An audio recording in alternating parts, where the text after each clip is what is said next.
welcome to the Redmen TV. It is the Starting 11 prediction show, and we are back today by The Athletic, the home of football writing. James Pearce, Simon Hughes, loads of great writers. Michael Cox, Rafa Honigstein, David Ornstein, they're all there. You can get it no ads, no annoying pop-ups by visiting the link www.theathletic.co.uk/Redmen TV to get yours. We are here, though, to talk about Jurgen Klopp's starting 11 for the game against Napoli in the Champions League. I'm here to predict it, as I always am here to predict it. Spoiler! I've gone with Alisson in goal. Right there, you can see that, can't you? So, let's do it without further ado. Alisson in goal. Left back, I'm going to ring the changes in this game. James Milner, I am predicting, goes in at left back. It's not, it's going to be Robertson, but I'm just going to go with James Milner because I can talk myself into thinking that it's James Milner. And who really am I arguing with other than myself in this show? There's nobody else here. Tom can tell me it's Robertson all he wants, but he's not saying anything. So really, I'm just arguing with myself. So I'm going to go with James Milner at left back. And the reason that I am going to go with James Milner at left back over Andrew Robertson, Chris, is because Andrew Robertson has been playing through the pain barrier for a few weeks now. Yeah, but he played at the weekend, Chris. Why can't he just play midweek against Napoli? Because we need to rest him because he's that good, and the Premier League's the trophy that we really want to win. Okay, let's go with James Milner then. See, we've gone with James Milner at left back. Thank you very much. Alongside him, Virgil Van Dyck, centre half. He's our man. He's a captain on the field. We talk about him all the time, don't we? But I'm not bored of talking about him. He makes everybody around him better, including this man, Dejan Lovren, who I think has been in very good form since he's come back into the side and probably deserves a little bit more respect than Liverpool fans on the whole are giving him. He's been brilliant. He was brilliant against Palace, as was Virgil van Dijk, and he'll be sound in this game as well. I believe Dries Martins is now out for them as well. Alexander-Arnold at right back, because there's no other right backs unless you're going to play Joe Gomez in this game. But then but it's what you don't get going forwards, isn't it, when you play Trent at right back? And what you don't get when you don't play Trent going forwards is this fella who's just going to go there, he's just going to whip the ball in and we're just going to get loads of assists. I mean, ultimately, it was his ball in that wins us the corner. It was then his corner that gets us that Bobby Firmino goal late on against Palace. DM, it's got to be Fabinho. I'd probably think about making the changes, but with him picking up that yellow card, he's definitely going to miss Brighton. He has to play in the DM in this game. Unless Jurgen's thinking, well, actually, let's get someone else a little bit of rhythm in that position. Can't imagine it, though. Think it's going to be Fabinho, to be honest with you. Alongside him, Gini Wijnaldum and Jordan Henderson. Because he kind of just always plays them, doesn't he? I know against Genk and that we saw Naby Keita and Alex Oxlade-Chamberlain. With Ox playing on the wing against Palace, I can't imagine that he's going to play 2 games on the bounce. So then there's question marks over whether Naby Keita comes into the side. And I think that's a possibility, to be honest with you. But I'm a betting man. And as a betting man, I've decided the safer money is on a Gini Wijnaldum, Jordan Henderson, Fabinho midfield for this one. Left-hand side, I do think it's going to be Sadio Mane. Right-hand side, I think it's the return of Mo Salah. He was going to get brought on against Palace, and then Firmino scored. So he's not that badly injured that he can't play. And then Roberto Firmino up top. Number 9. I'm going to try and do some of the substitutes before I get into the comments today. So I'm going to start with the goalkeeper, and the goalkeeper is Adrian. I'm going to go with a centre-back or a full-back next. Andy Robertson. Then I'm going to go with, I should have probably ordered these. Joe Gomez is the centre-half. Then a number 6, Adam Lallana. Then just a load of midfielders, to be honest with you. I'm going to go Naby Keita. I'm going to go Oxlade-Chamberlain. And then a forward in Divock Origi. Is that 7? Is that 7? 1, 2, 3, 4, 5, 6, 7. Sorry, you had to watch me count to 7. It is what it is. This is the side that I think goes out there and beats Napoli at the weekend. Let me know your thoughts in the comments section. Why Andy Robertson will start at left back over James Milner. Why it's actually going to be Naby Keita over one of these midfielders. Let's get into some of the comments then, Tom. So Johnny Walker has given Hi, us a mate. comment saying, full strength first 11 that's available. We must not underestimate Napoli. I don't care what crap they've got going on at the club. We must destroy them. Obviously, there was like a mutiny fine, and Insigne and Milik set to miss the game. Oh, is it Milner, not Martins? Okay, sounds. Yeah, you know what? Funny enough, I was listening to a Peter King podcast on the way in this morning. Peter King's an NFL writer who does a column on NBC Sports, I think it is, called I don't know, Monday Morning in America or something like that it is. I can't remember, to be honest with you. But listen to his podcast religiously, and he was talking to one of the San Francisco 49ers, and they said something that I think applies to this and to just what you're saying, Johnny. And that is, as soon as you start to overestimate a team or underestimate a team, you're on a path to failure. You've got to treat everybody with a level of respect that they deserve, and Napoli certainly deserve our respect. We know that they beat us 2-0 in the first game in the Champions League this season. We know that we've struggled against them, although we did get through against them last season, and as such, we know that this form that they're in is just that. They'll be looking for a way to come in, and Ancelotti and Klopp have gone head to head, and Ancelotti's a very, very good manager. In fact, he's got 3 wins against Jurgen Klopp in the Champions League, I believe, equal with with Arsene Wenger's the most against Jurgen Klopp. We know that Ancelotti was the last manager to win at Anfield in an away game in the Champions League when he brought Real Madrid. So we've got to show them a level of respect that they deserve, that their players deserve. They've got good players, they've got a good system, they've got a good manager, and we will not be taking them lightly. So what I'm suggesting, or what I'm thinking that Johnny Walker is thinking, is that will be the team. The strongest first 11 that Liverpool can put out there, with Robertson in at left back, with the 3 midfielders that we see week in, week out, and no Naby Keita. So yeah, I look, it could very well be. And it's probably more likely than Milner starting at left back, to be honest with you.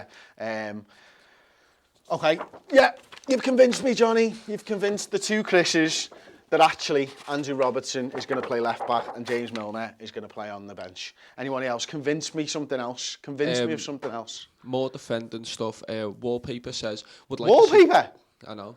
Wall space paper says, would like to see Gomez start. He needs games to get back to his best. And then Jojo says, Trent needs rest, guys. I would rather start Gomez as right back. Yeah, I mean, listen, I touched on it a little bit, didn't I, before, guys, about Joe Gomez, whether he plays centre-half or whether he plays right-back. This lad here, Trent Alexander-Arnold, is absolutely going to need a rest at some point. I don't know when that is, and I don't know whether... I just don't know whether this is the game. I don't know. I can never pick a game that Trent has off because he gives us so much. He's the creator in our side, isn't he? And without him, we lose so much more than a right back. If you'd have told me 2 years ago, I'd be stood here saying, no, you can't rest the right back. I'd have thought you were mad, but he's literally everything to us right now. I mean, he's the guy who sprays the ball like a defensive midfielder or a midfielder you think of in the past. He's the number 10. He's the bloody winger, he's the free kick taker, he's the corner taker, and he's our bloody right back. And when you take him out and you put Joe Gomez in, who's taking your corners, who's taking your free kicks, who's whipping the ball into the box, who's dinking it over the top for them? It ain't Joe Gomez. So yeah, I mean, as much as I agree Gomez needs minutes, I'd be more tempted to put him in that position, but I don't think Lovren deserves to be rested or dropped, and I don't think he will be for this game. Maybe you do see Joe Gomez at right back. I don't know. I'm not convinced enough to put him into my side. Moving to the front of the team, Kartik Mundra says, would love to see Shaq play some minutes. And then Cheyenne Hambrecht said, I heard you say you don't rate Shaqiri on the build-up show. Why is that? It's not that I don't rate him, to be honest, and maybe I did say those words. I just don't think he's very good in a 4-3-3. I see him more as essentially this position, and what you'd need is the 4-2-3-1 and Shaqiri in the 10. And look, he looks happy there, doesn't he? He's got a lovely smile on his face because he knows that he's playing on the 10 role. I just don't think you get anywhere near what you get from Mo Salah from Shaqiri. And you could there's loads of players around world football who are good players who you don't get as much from as Mo Salah. I just think that we remember him and that period where he played last season and he scored those goals against Manchester United, and that period where he was really, really good. We weren't playing a 4-3-3. I think we were playing the 4-2-3-1 then. And then we moved to the 4-3-3 and he never really recaptured that form. So it's not that I don't think he's a bad player. It's just that I haven't seen enough from him that suggests he can do it in a 4-3-3 with Liverpool, because while we've been playing this, we've not been losing games. We've winning the majority of our games, and Shaqiri hasn't been in the side. So maybe it's that, you know, I've not seen him for so long and I'm kind of forgetting. Or maybe, and I think this is right, I just haven't seen enough out of the 4-3-3 to say he can go in there. I'd rather see Origi on the left and put put Sadio Mane on the right. That's where I'm at the moment with him. But I do think he's a good footballer. I really do think he's a good footballer. I just don't think he fits our system. Next one. A few people just sticking on the attacking thing, asking if Salah's fit. Jurgen Klopp did say that he'll be back for Wednesday. Moving into the midfield, Paddy Walker says, I want to see Ox carry on scoring in Europe. Oh yeah, mate, I want to see him scoring everything. I mean, this is essentially, you know, those two midfielders have played the last two Champions League games, I think I'm right in saying. And maybe he does just go, you know what, let's just give these two another go. You could see, I think, his limitations as a wide player, Alex Oxlade-Chamberlain. And I know he was a winger for Arsenal, but he's so much more than a winger, isn't he? I mean, that ability to drive forward, to shoot from that area of the pitch, score goals, he just brings us something that's completely different to what we get with Jordan Henderson and Gini Wijnaldum. And listen, Naby's having a little bit of a tough time and stuff, but I think he is working hard. I think he's very good at winning the ball back high up the pitch. Maybe not so at tracking back like your Hendersons and your Wijnaldum, but he's very good at pressing high up the pitch and winning the ball back. And he's very good at being the guy before the guy almost as well. And he's very different to me to what I've got in my hand. He's a type of player who you don't know exactly what you're going to get. Sometimes that's a good thing, sometimes that's a bad thing. We've had players like that at Liverpool before, Louis Garcia being a prime example. He'll be a guy to open up a game and turn a game on its head, but he'll also be a guy sometimes that would get lost in games. And Louis Garcia was a great player for us, and I still believe that Naby Keita will have a good Liverpool career. I'm still backing him 110% to go on and prove that he can be part of this midfield. It is just going to take time, unfortunately. It's the rhythm that he hasn't been able to get because of all the injuries and the system changes and everything else. Just seems to all be working against him at the moment. But with a sustained period in the side, I think he'll come good. That's my thoughts on it. But I don't think that Napoli is the game where you see Ox and Keita, if I'm honest with you. I do think it will be Henderson and Wijnaldum. You might see one of them. And I really hope it is Keita, to be honest with you, because I think Ox got a chance at the weekend. Now, didn't take that chance, but then it was in a position that's maybe unfamiliar to him in this Liverpool side. So I think if anyone's going to start, it's going to be Keita. Because I think that, put your money on Ox. Next one. Just on Origi now, Paul Young says, we need Origi in this game. It's a big game and he gets the big goals. And then Jojo says, Origi is best when used as a sub where he causes problems to the opposition. That's it. He's a classic super sub for me.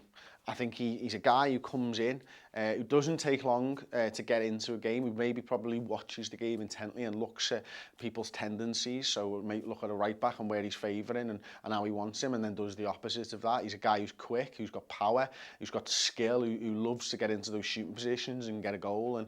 And all that for me is, there are some players throughout our history. David Fairclough is the classic super sub, isn't he? If anyone remembers him, who made a career off being a sub. Ole Gunnar Solskjaer did it at Manchester United. There are players littered throughout football's history who are very good off the bench. He seems to me like he's one of those players right now. And because his pace and his power, when teams are getting tired 80 minutes in, stuff like that, and his innate ability to find a little bit of space and get a shot off, man, wins your European Cups, that type of stuff. Absolutely brilliant player. Love him. Love him. Just a couple more. Frode Bruland says, Ancelotti seems to find the half spaces in Liverpool's team better than most. Yeah, I think that's right, to be honest with you. What was the guy's name? Frode Bruland. Frode. Yeah, I mean, obviously the half space is sort of this area of the pitch here, right, sort of on the edge of the area and stuff, and it'll be behind Fabinho here, really, wouldn't it? And it's that space where the centre-half doesn't know whether he needs to come forwards or drop off, or is Fabinho dropping in, and his teams are very good at doing that. They build up well. They're a possession-based side, we know that. And the very, very similar system wise to Liverpool, how we play in possession of the ball. They play 4-4-2 most of the time, which in itself gives and asks us questions of us. I think the one thing that I think, you know, a lot of people I've said, and I've covered this on the Stats and Tactics show on the redmentv.com, is quite often teams, I believe, are targeting Trent Alexander-Arnold. Now, they might be targeting this space. I don't quite often believe that they're targeting Trent. I believe they're targeting the centre-half that's next to Virgil van Dyck, because you don't want to target him, so what's the point of playing him behind? But when Lovren's in space, a la Christian Benteke against Palace, that's the area of the pitch that you're looking to target for me. And they're able to do that with two forwards. And what you're able to do is maybe drag one out with one forward, get him in a one-on-one situation. If you can skip past him, Virgil has to come over, and then you've got another forward who's running off the back. And we saw this, Sheffield United did it really well. Napoli have done it really well over the times that we've played them. There was another team this season that did it beautifully against us, but weren't able to capitalise. Ultimately, Virgil van Dijk and Dejan Lovren hopefully should be able to stand up to it, but it is, Napoli are a great side who will work situations where they can get shots on goal. And then just to finish it off, Muad Hafid with a blue super chat. Thank you very much. He says, let's qualify so we can rest our worries. Please. Let's just do that, because I was looking into the rules and stuff like that about your B-list players and all that, and you can register them up to 24 hours before the game. So I'd like to see the same team. If we qualify tomorrow night, I'd like to see the same team that plays against Aston Villa in the League Cup, or as close to as you can possibly get with the limitations of your Champions League squad and stuff. I think that'd be brilliant for us. It would give them a taste of Champions League football against Salzburg on my birthday, away from home as well. But really, with the amount of games, you're right, that Liverpool have got upcoming, we need to try and have at least one where you could sort of go through the motions without having all the pressure all of the time, which this Liverpool team seems to have and deal with, to be fair. So there you go. That's been the starting 11 prediction. Don't forget to check out The Athletic, www.theathletic.co.uk/RedmenTV, 50% off your yearly subscription, bringing it down to around £2.50 a month. No ads, no pubs, the home of football writing. I've been Chris Pajak. This has been the Redmen TV. Smash that like button. Hopefully we'll beat Napoli tomorrow night. Ta.